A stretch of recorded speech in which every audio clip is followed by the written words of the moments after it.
Hello defence lover, अखंड Bharat vision में आपका स्वागत है। मैं राजेश आज आपके लिए डिफेंस जगत से जुड़ी कुछ महत्वपूर्ण अपडेट्स लेकर आया हूं। चलिए इन्हें देख लेते हैं। नेपाल ने अपने क्षेत्र में चीन के कब्जे से किया इनकार। ऑर्डिनेंस फैक्ट्री बोर्ड कॉर्पोरेटाइजेशन में तेजी हुई क्योंकि आर्मी 6 रिलायबल सप्लायर। अमेरिका के साथ तीसरे फाउंडेशन मिलिट्री पैक्ट समझौते पर वार्ता जल्द। चाइना फैक्टर के चलते ऑस्ट्रेलिया ने फैक्टर निवारक डिफेंस पॉलिसी अपनाई। सेना ने प्राइवेट सेक्टर से 7.62 एम्यूनेशन खरीद का टेंडर इशू किया।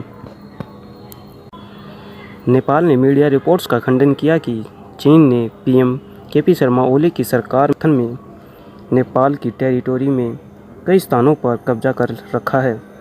एएनआई ने कहा कि नेपाल के कृषि मंत्रालय के सर्वेक्षण विभाग की रिपोर्ट का हवाला देते हुए 7 सीमावर्ती जिलों में फैले कई स्थानों पर चीन ने अवैध रूप से कब्जा कर लिया है। जून में नेपाल में एक प्रमुख मीडिया आउटलेट द्वारा किए दावे से भी इनकार कर दिया है। तब नेपाल के विदेश मंत्रालय ने कहा कि कृषि और पशुधन विकास मंत्रालय की रिपोर्ट को मंत्रालय ने पहले ही स्पष्ट रूप से इनकार कर दिया है। सरकार ने ऑर्डिनेंस फैक्ट्री बोर्ड के रेडिकल ओवरहॉल के लिए निगम की योजना को तेज गति प्रदान की है। यहाँ तक कि सेना ने भी गोला बारूद के रिलायबल सप्लायर की आवश्यकता को हरी झंडी दी है।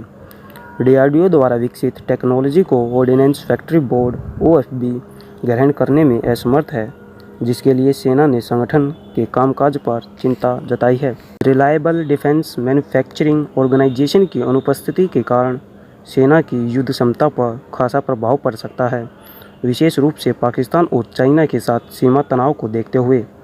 Defence ministry 41 ordnance factory board कारखानों के कॉर्पोरेटाइजेशन के लिए रोडमैप तैयार करने के लिए एक लीडिंग फर्म को अंतिम रूप देने की प्रक्रिया में है। इस सीरीज ऑफ डिटेल्ड प्रेजेंटेशन के लिए अगले सप्ताह की योजना बनाई है। महीने के अंत तक 3 कंटेंडरों केपीएमजी, डेलॉइट और ईवाई के बीच एक फाइनल कॉल की संभावना है।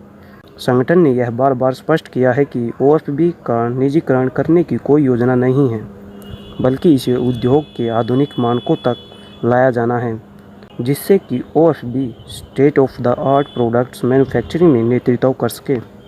अमेरिका के साथ पेंडिंग तीसरी फाउंडेशनल मिलिट्री पैक्ट बेका basic exchange and cooperation agreement, जिससे देश की रक्षा प्रणाली को बढ़ावा देने और रूस, चीन, पाकिस्तान दूरी का मुकाबला करने की उम्मीद है। इस वर्ष यूएस इंडिया 2+2 मिनिस्ट्रियल डायलॉग के दौरान चर्चा की जा सकती है।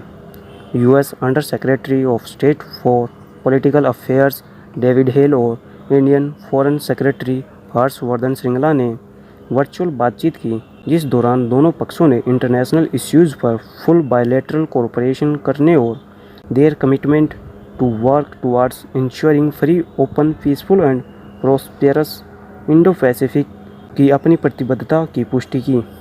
अमेरिकी विदेश विभाग के अनुसार दोनों अधिकारियों ने नियमों पर आधारित इंटरनेशनल ऑर्डर, बायलैटरल और मल्टीलैटरल डिप्लोमेटिक कोऑपरेशन, समुद्री सुरक्षा, कोविड-19 महामारी पर वैश्विक प्रतिक्रिया के चल रहे खतरे पर चर्चा की।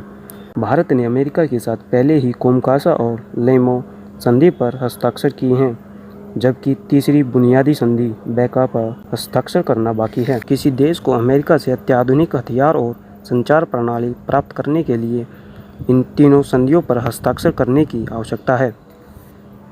1 जुलाई 2020 स्ट्रेटजिक अपडेट जारी करते हुए ऑस्ट्रेलियन पीएम स्कॉट मॉरिसन ने ऑस्ट्रेलियाज डिफेंस पॉलिसी में बड़े बदलाव के संकेत दिए हैं।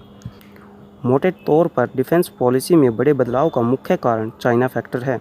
मॉरिसन ने चीन का नाम लिए बिना स्पष्ट कहा कि भारत सहित क्षेत्र के बाकी देशों के पास चुनाव करने के विकल्प हैं, जिनमें जापान, भारत, कोरिया गणराज्य, दक्षिण पूर्व एशिया के देश, इंडोनेशिया, मलेशिया, सिंगापुर, वियतनाम और पैसिफिक सभी शामिल हैं।